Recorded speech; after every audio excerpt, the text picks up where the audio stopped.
마태복음 5장 1절에서 12절까지 말씀 우리 한 절씩 교독하겠습니다.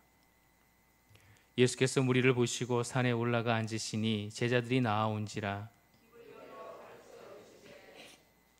심령이 가난한 자는 복이 있나니 천국이 그들의 것임이요 온유한 자는 복이 있나니 그들이 땅을 기업으로 받을 것임이요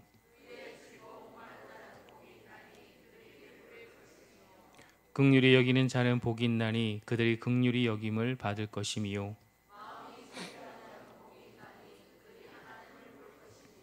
화평하게 하는 자는 복이 있나니 그들이 하나님의 아들이라 일컬음을 받을 것임이요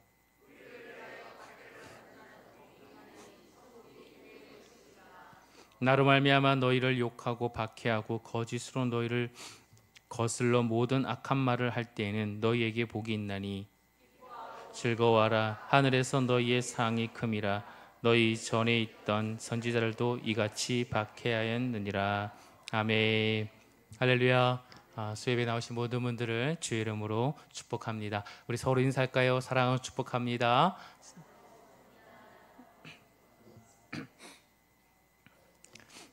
네, 아침 저녁으로 참 날씨가 시원해졌습니다. 특밤이 끝나고 나니까 가을이 정말 피부로 와닿는 것 같습니다. 산상설교 우리가 이제 계속 살펴보게 될 텐데요. 마태복음 5장에서 7장까지의 말씀이 산상설교라고 말씀드렸습니다. 성경 전체에서 가장 유명한 본문이라고 할 수도 있겠죠. 팔복, 세상의 빛과 소금, 원수 사랑하는 것, 주기도문, 황금률, 반석 위에 집은 집.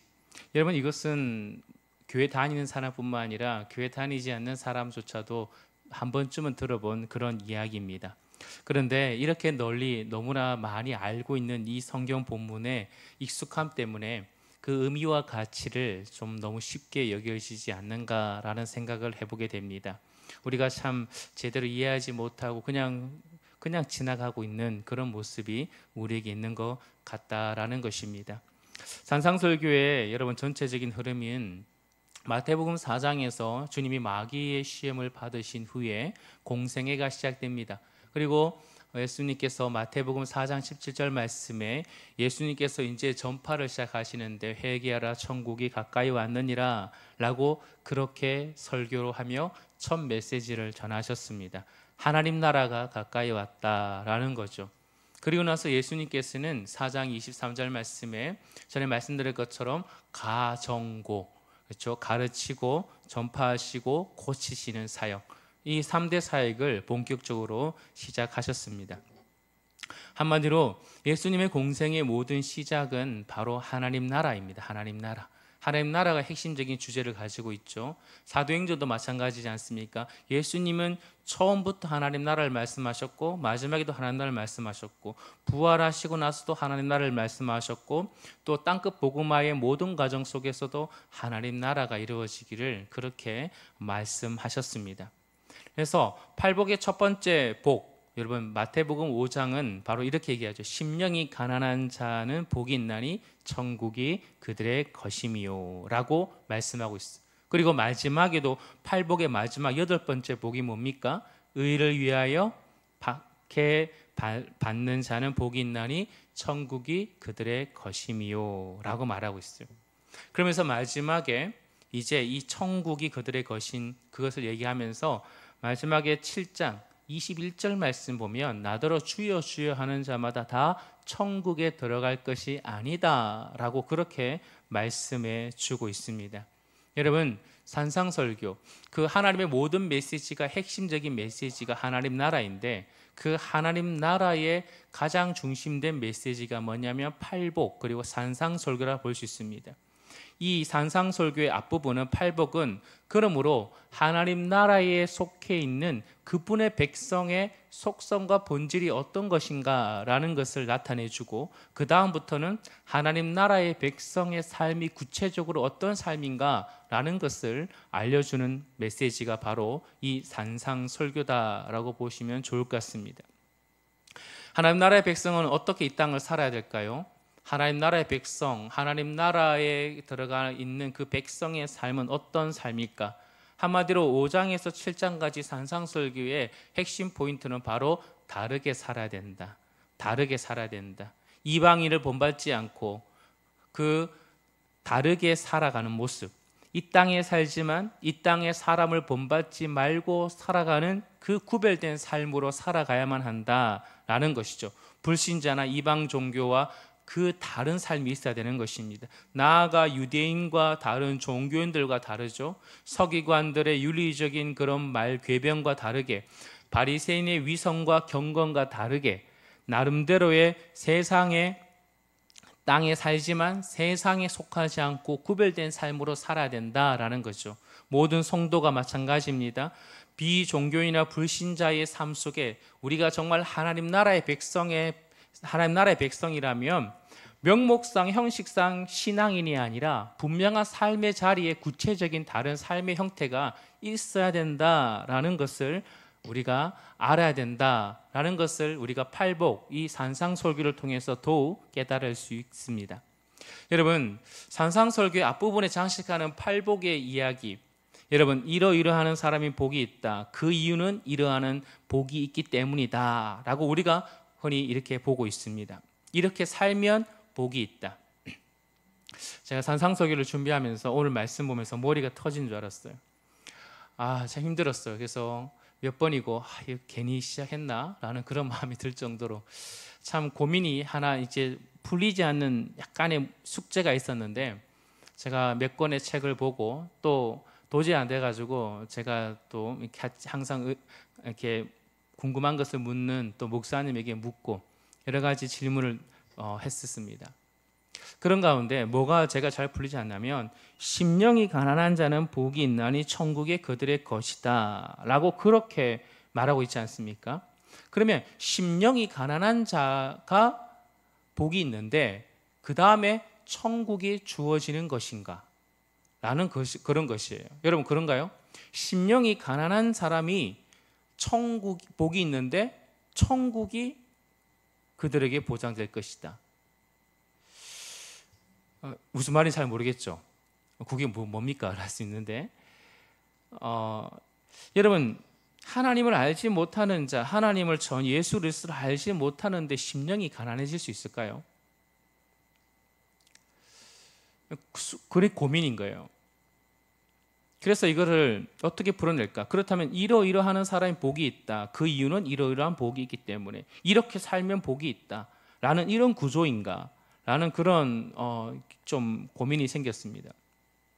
그런 가운데 이게 우리가 이런 문제가 아니구나라는 것이죠. 심령이 가난해지는 조건을 구비할 수 있는 사람은 아무도 없다는 것입니다. 성경에서 말하는 구원, 모든 복은 언제나 은혜로 값없이 주어지는 것인데, 우리가 심령이 가난하다고 해가지고 우리 안에 뭔가 어떤 상태와 어떤 현상과 어떤 자격과 조건과 행위가 있다고 해가지고 하나님의 복을 받거나 하나님의 천국을 우리가 받을 수 있는 것이 불가능하다는 거죠. 그런 사람은 이 땅에 없습니다. 왜냐하면 모두가 죄인이기 때문에. 그렇다면 이걸 어떻게 풀어야 되는가? 그러므로 이러이러하게 살면 복이 있다라는 말이 아니라, 복을 이미 받아서 하나님 나라의 백성이 된 사람은 이런 사람이다, 이런 특징이 있다, 이것을 설명하는 것이다 라는 것이에요. 그러므로 예수를 알지 못하는데 심령이 가난해져서 복을 받아 천국 백성이 되는 것이 아니고, 뭐예요?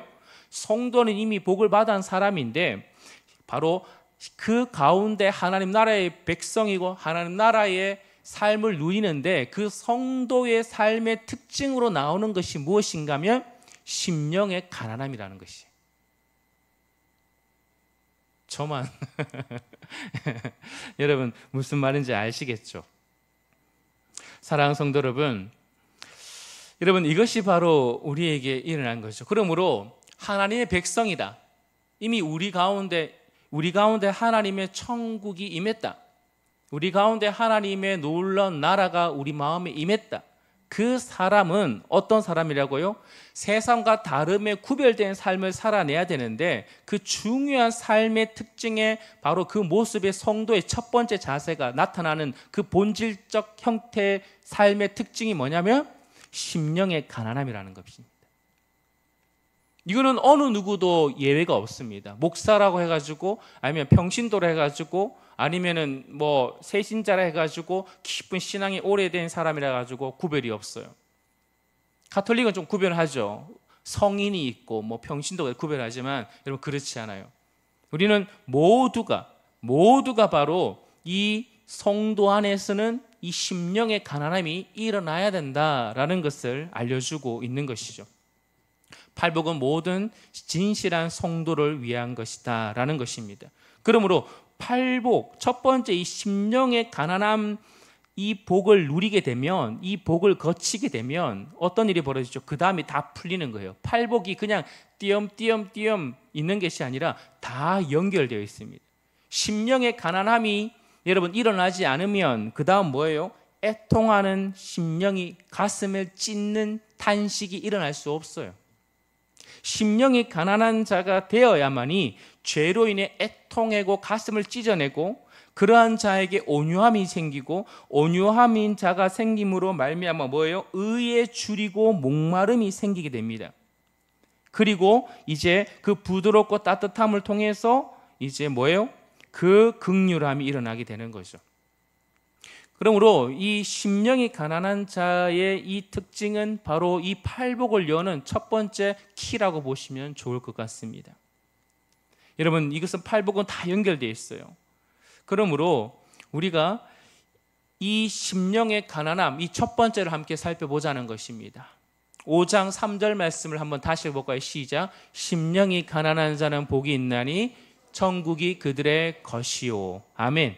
여러분 이 동일한 비슷한 말씀은 누가복음 6장 20절 말씀에 예수님께서는 이렇게 말씀하셨습니다. 예수님께서 눈을 들어 제자들을 보시고 이르시되 시작. 너희 가난한 자는 복이 있나니 하나님의 나라가 너희 것임이요. 아멘. 그렇다면 여러분 가난이라는 것은 뭘까요? 가난. 여러분 이 성경에서 가난이라는 단어 헬라어로 크게 두 가지로 나눌 수 있는데 첫 번째는 바로 페네스라는 가난이 있습니다. 이 가난은 상대적인 가난이에요. 말 그대로 다른 사람과 비교해서 넉넉하지 않는 상태, 기본적인 생활을 하지만 사치를 누릴 수 없는 그런 가난, 자신의 힘으로 어느 정도 먹고 살지만 넉넉함이 없는 그런 가난을 두고 하는 말입니다. 이게 바로 페네스라는 단어의 가난이에요. 또 하나는 뭐냐면 푸토코스라는 가난이 있습니다. 푸토코스. 이 가난은 절대적인 빈곤입니다. 절대적인 빈곤. 완전한 파산, 아무것도 가진 것 없는 것, 길거리에 구걸하는 거지를 떠오르면 이해가 쉬울 것입니다. 자신의 힘으로는 단 한순간도 살아갈 수 없으며 오직 다른 사람의 도움 없이는 생존이 불가능한 상태, 이것을 바로 푸토코스, 이 절대적인 빈곤의 이 가난을 두고 하는 말입니다. 그렇다면 예수님께서 이 가난, 그중에 심령의 가난이라고 말했을 때 여러분 첫 번째 페네스일까요? 상대적인 가난일까요? 아니면 푸토코스, 절대적인 빈곤을 뜻하는 것일까요? 두 번째를 뜻합니다. 절대적인 빈곤.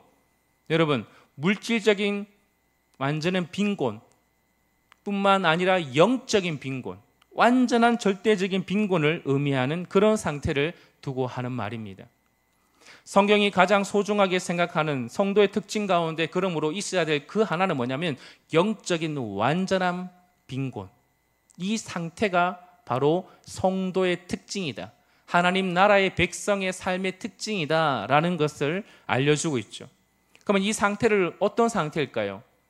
시편 40편 17절 말씀에 이런 말씀이 있습니다. 시편 40편 17절 말씀 시작.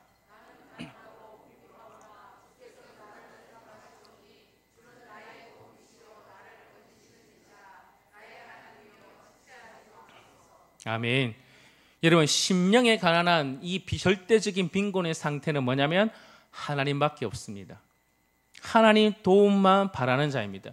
자신의 영혼에 완전한 파산하여 하나님 앞에 내세울 것이 아무것도 없는 상태, 오직 하나님의 은혜와 자비에 매달려 수밖에 없는 상태, 하나님만 바라보고 하나님만 믿고 하나님만 신뢰할 수밖에 없는 그런 영적인 빈곤의 상태를 심령의 가난이다라고 말하고 있는 것이에요. 사랑하는 성도 여러분, 이 영적인 절대 빈곤, 이 심령의 가난은 어떻게 생겨나는 것일까요? 바로 세상 사람들은 종종 자신을 다른 사람과 비교할 때, 저 사람보다는 내가 돈이 많은데 나는 왜 이렇지? 저 사람은 똑똑한데 나는 왜 이런 모양일까? 라고 말하는 그런 상대적인 빈곤, 가난을 통해서 불행하다라고 여기지만, 영적인 가난은 그런 차원을 뛰어넘는다 그랬어요. 여러분, 심령의 가난은 상대, 누군가와 비교해서 가난이 아니에요. 상대적 빈곤이 아니란 말이에요. 페네스가 아니에요. 푸토코스, 완전한 절대적인 상태. 이 상태는 어떤 상태에서 나타나냐면 바로 하나님과의 관계 속에서 생겨나는 가난이라는 것입니다. 하나님 앞에 섰을 때 하나님의 위대하심과 하나님의 거룩하심과 하나님의 영원하심과 무한하심, 그 진실 앞에 섰을 때, 그 거대한 빛 앞에 선 우리의 존재가 얼마나 왜소하고 무지하고 무능하고 죄덩어리인지를 깨닫는 상태, 밤하늘의 수많은 별들 앞에 정말 이 땅에 모래톨 하나밖에 되지 않는 그 인생이라는 실존적인 존재를 깨닫을 때 나타나는 그 상태가 바로 심령의 가난이에요. 세상은 끊임없이 뭐라 합니까? 너는 할 수 있어. 너는 괜찮은 사람이야. 너는 그래도 좀 남들과 달라. 라고 자신의 신념과 의지를 토대로 해서 할 수 있다 정신을 굉장히 강조합니다. 나름 괜찮은 사람으로, 나름 잠재적인 사람으로, 나름 남들과 비교해서 뭔가 다름이 있는 사람으로 그렇게 말하고, 그래서 남들보다 조금 더 괜찮게 살고 남들보다 조금 더 평안하고 뭔가 가짐으로 말미암아 그것이 성공이고 행복이다 라고 그렇게 세상은 만들어갑니다. 그러나 하나님은 그렇지 않아요. 성경은 그렇게 가르치지 않습니다. 하나님은, 성경은 뭐라고 얘기합니까? 자기를 볼 때 사람과 하나님 앞에, 하나님과 사람 앞에 아무 할 말이 없는 사람, 아무 쓸데없는 사람, 한마디로 벌레 같은 사람, 여러분, 그것을 깨닫는 상태를 바로 심령의 가난한 자라고 말하며 그 사람이 복이 있다라고 말해요. 뭔지 알겠습니까? 세상은 가난을 복이라고 말하지 않습니다. 세상은 가난은, 우리도 그렇죠. 가난은 마치 저주 같아요. 가난은 불편하고 가난은 마치 하나님으로부터, 세상으로부터 저주받은 그런 느낌이 나는 거죠. 그러나 여러분, 하나님 앞에 영적인 가난은 뭐라고요? 바로 하나님 앞에 철저히 낮아지는 것. 철저히 아무것도 없는 내 안에 어떤 가능성도, 전적인 부패와 전적인 무능과 내 안에 죄덩어리밖에 발견되지 못하는 실존적인 존재적인 그 겸손을 누리는 것이 바로 심령의 가난이다라는 것입니다. 사랑하는 성도 여러분, 하나님 앞에만 딱 섰으면 이걸 느껴야 돼요. 여러분이 하나님 앞에 나왔을 때 이것이 경험되어야 되는 것입니다. 이것이 바로 성도에게 나타나는 가장 중요한 특징입니다. 교회에 나올 때 모든 사람이 하나님 앞에 나왔을 때, 예배 자리에 나왔을 때 여러분 어깨 한마디로 힘들어가면 안 됩니다. 목이 고두면 안 돼요. 어느 누구든지 하나님 앞에 자신의 일주일간 삶이, 여러분, 어떤 죄를 안 지었기 때문에 하나님 앞에 당당하게 나오는 것이 아닙니다. 하나님 앞에 그럼에도 말씀 가운데 나를 비쳤을 때, 하나님 앞에 그 존귀하심 앞에 비쳤을 때 그것조차 감히 하나님 앞에 말할 수 없는 부끄러움과 하나님 앞에 절대적인 그 빈곤의 내 안에 정말 그 죄의 기품을 날마다 누려야만이 이 심령의 가난한 자의 진정한 하나님의 복을 경험할 수 있게 되는 것입니다. 여러분, 구약 성경에서 이런 것을 경험한 자들이 있죠. 대표적인 사람이 누구죠? 호렙산에서 하나님을 만났던 사람, 바로 모세입니다. 출애굽 3장에 보면 모세는 하나님으로부터 이스라엘 백성의 지도자로 부름을 받습니다. 여러분, 그때 모세는 뭐라고 얘기합니까? 하나님께서 모세에게 말하죠. 네가 내 백성을 인도하여 내라. 그렇게 말합니다. 그때 모세는 뭐라 합니까? 나는 자격이 없습니다. 주여, 보낼 만한 자를 보내십시오. 난 말이 둔한 자입니다. 라고 말하죠. 모세 말이 둔했나요? 모세는 말이 둔한 자가 아닙니다. 왜 그렇죠? 히브리서 말씀 보면 그는 탁월한 언어를 다 배웠습니다. 애굽의 언어도 배웠고 그가 할 수 있는 지혜를 다 배웠습니다. 애굽의 지혜까지 다 배운 자입니다. 애굽에서 왕자로서 힘과 권력이 있는 자였습니다. 그러나 여러분, 하나님 앞에 섰을 때 그의 고백은 뭐죠? 아는 거예요. 내가 이 세상의 지혜를 배운다 할지라도 하나님의 백성, 하나님의 뜻을 이루기에는 아무짝에도 쓸모가 없습니다. 내가 세상의 가장 큰 힘의 강대국의 나라 애굽의 왕자이지만, 그리고 애굽의 그 권력을 내가 누려본 사람이지만, 지금은 양을 치는 사람에 불과하지만, 그렇다고 해서 내 모든 것, 이거는 정말 하나님 앞에 아무짝에도 쓸모없는 것입니다. 보잘것없음을 깨닫는 거죠. 하나님 앞에 선, 완전한 아무것도 할 수 없는 푸토코스, 영적 나는 거지에 불과합니다 라는 고백이 나오는 거예요. 이게 심령의 가난한 자의 고백입니다. 여러분, 그 자에게 어떻게 하죠? 하나님께서 그 자를 사용해 주시고 그 자를 통해 진정한 천국의 길을 열어주시지 않습니까? 두 번째, 여러분, 또 어떤 사람이 있죠? 주여 나를 보내소서. 누구죠? 이사야죠. 이사야 선지자 그렇지 않습니까? 누가 나를 위하여 갈꼬 했을 때 주여 내가 여기 있사오니 나를 보내소서라고 그렇게 외쳤던 선지자가 바로 이 이사야 선지자입니다. 그러나 이렇게 고백하기 전에 그는 어떤 일을 경험하죠? 하나님 앞에 섭니다. 여러분, 그룹들이 왔고 하나님 앞에, 천사 앞에 딱 섰을 때 여러분, 이사야는 뭐라고 얘기합니까? 하로다, 나는 망하게 되었도다. 나는 입술이 부정한 사람이요 내 입술이 부정한 백성 중에 거주하면서 내가 만군의 여호와이신 왕을 배웠음이로다. 여러분, 하나님 앞에 섰을 때 여러분, 어느 누구도 당당하게 설 수가 없어요. 자신의 죄악된 모습, 여러분, 선지자가 뭐 그래 죄악을 지었겠어요? 선지자가 얼마나 하나님 앞에 나름대로 구별되고 하나님께 부름받은, 기름 부음 받은 여러분 그리스도 아닙니까? 그런데 불구하고 하나님 앞에 섰을 때 그는 이렇게 고백하는 거예요. 나는 입술이 부정한 자입니다. 나는 잿덩어리입니다. 나는 감히 하나님의 일을 감당할 수가 없는 자입니다 라고 고백하지 않습니까? 여러분, 이것이 바로 철저한 심령의 가난한 자의 특징입니다. 나는 무가치한 자입니다. 여러분, 자신을 향해 깊은 절망과 고통을 여러분 느끼셔야 돼요. 하나님 보낼 사람을 보내십시오. 사용할 사람을 보내십시오. 여러분, 그럼에도 불구하고 이런 나라도 괜찮겠습니까? 나는 잿덩어리고 나는 정말 아무짝에도 쓸모없는 벌레 같은 존재인데 하나님이 이런 자도 하나님 나를 써길 원하십니까? 그렇다면 하나님의 절대적인 도움과 하나님의 절대적인 그 은혜가 나에게 충만히 임하셔서 하나님께서 나를 사용하여 주십시오 라고 고백하는 게 바로 심령의 가난한 자의 고백이고 이 자에게 하나님의 진정한 복이 임한다라는 것입니다. 사랑하는 성도 여러분, 이런 철저한 고백이 있어야 돼요. 하나님 앞에 나왔을 때 여러분 이 고백을 하고 있냐는 거예요. 베드로를 보십시오. 베드로 예수님 만났을 때 어땠습니까? 누가복음 5장에 밤새도록 물고기를 잡는데 한 마리 잡지 못하죠. 예수님께서 베드로에게 말씀하십니다. 그물을 깊은 데에 던져봐라. 그때 하나님께서 그물이 찢어질 정도로 엄청난 물고기 양을 잡아드립니다. 그런데 여러분, 놀라운 기적 앞에 베드로는 주님 앞에 나가서 뭐라 고백하죠? 주여 나를 떠나소서. 나는 뭐다? 죄인이로소이다.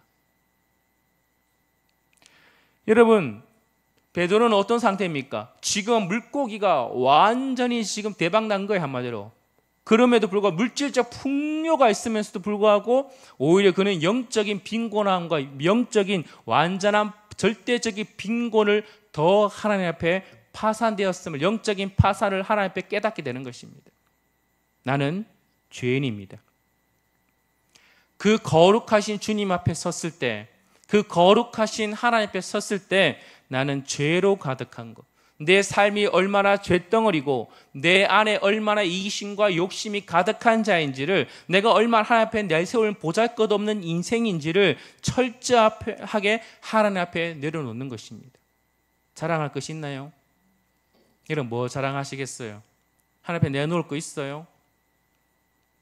다른 사람에 비교해서 뭔가 조금 괜찮다 하면서 나는 그래도 남들과 달라, 나는 저 성도와 달라, 나는 그래도 나름 괜찮아 라고 하는 그런 마음이 있습니까? 그건 영적인 부유한 상태입니다. 영적인 부유한 자는 복이 없어요. 영적으로 가난한 자에게 복이 있는 거예요. 철저한 겸손, 하나님 앞에 철저히 엎드려지는 것, 아무것도 내세울 것이 없다는 그 사실을 철저하게 아는 자에게 진정한 복이 있다라는 것이죠. 사랑하는 성도 여러분, 심령에 가난한 자는 모든 성도의 영적인 기초이라는 사실을 반드시 기억해야 됩니다. 심령의 가난함을 가지지 않고는 신앙생활을 제대로 할 수가 없어요.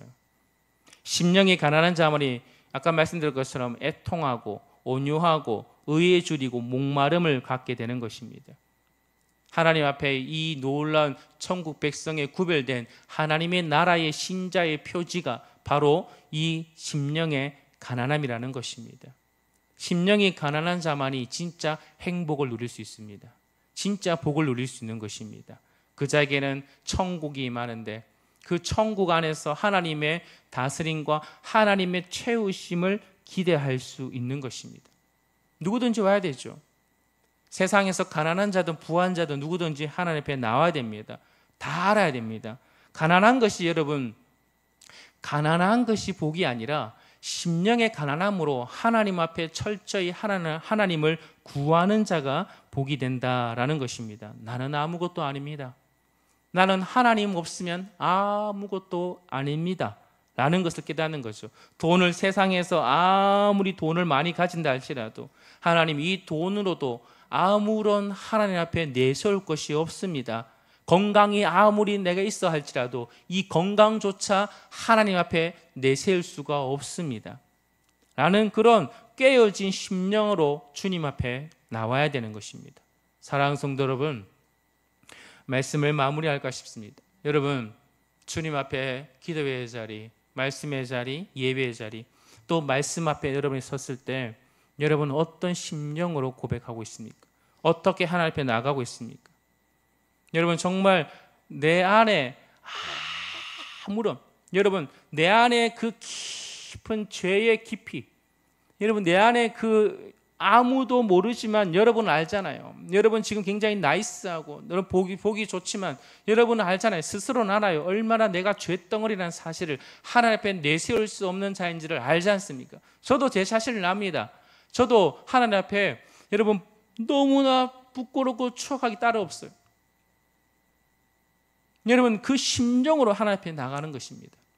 이것이 없으면요 교만이 일어나는 거예요. 이것이 없으면 영적인 살찜, 영적인 비대, 영적인 둔함, 그런 일이 벌어지는 거예요. 그런 자에게는 하나님의 진정한 복을 누릴 수가 없습니다. 사랑하는 성도 여러분, 질그릇 같은 우리가 아닙니까?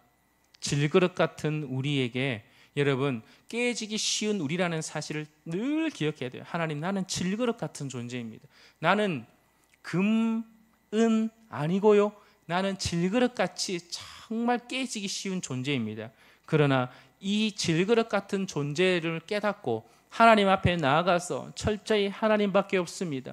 하나님이 나를 채워주지 아니하시면 내 안에 복이 없고, 하나님이 내 인생에 하나님의 보배를 채워주지 않으면 나는 아무짝에도 쓸모가 없는 존재입니다 라는 것을 고백할 때, 그때서야 하나님이 여러분에게 채워주신 것을 경험하게 되는 거예요. 이거 경험해야 신앙의 맛이 있어요. 하나님이 여러분이 있는 것에 보태주는 게 아니고요, 여러분의 철저하게 비워내는, 여러분 안에 정말 통곡하고 여러분 안에 정말 하나님밖에 없음을, 하나님 앞에 내가 눈물밖에 없음을, 하나님 아니면 아무것도 아니라는 사실을 철저하게 내가 깨달았을 때, 그때서야 하늘에서 여러분에게 부어주시는 놀라운 하나님의 은총과 복락과 하나님의 채우신 기쁨과 감사와 복락을 맛보게 되는 것입니다. 그래서 내 힘으로 사는 게 아니죠. 그때서야 내 힘으로 사는 것이 아니에요. 세상을 구별해서 어떻게 삽니까, 여러분들? 무슨 힘으로 구별되어 살아갑니까? 내 힘으로요 절대 못 삽니다. 근데 하나님 앞에 엎드리면, 하나님 앞에 내 영적인 파산 신고를 하면 하나님께서는 그때부터 우리를, 여러분, 그 부도수표를 받아서 하나님께서 다시 회생시켜 주시고 하나님의 보배를 그 안에 넣어 주시고 또 빛나고 아름다운 하나님의 영광을 드러내는 삶으로 다시 살아갈 수 있는 복을 주신다는 것입니다. 사랑하는 성도 여러분, 이거 경험해야 신앙생활의 맛도 있고, 이거 경험해야 진짜 천국이 뭔지를 누리게 되는 줄 믿으시길 바랍니다. 이 시간에 찬양합시다. 하나님은 너를 지키시는 자, 너를 지키시는 자, 너의 우편을 그늘 대시니. 우리 이 시간 찬양합시다.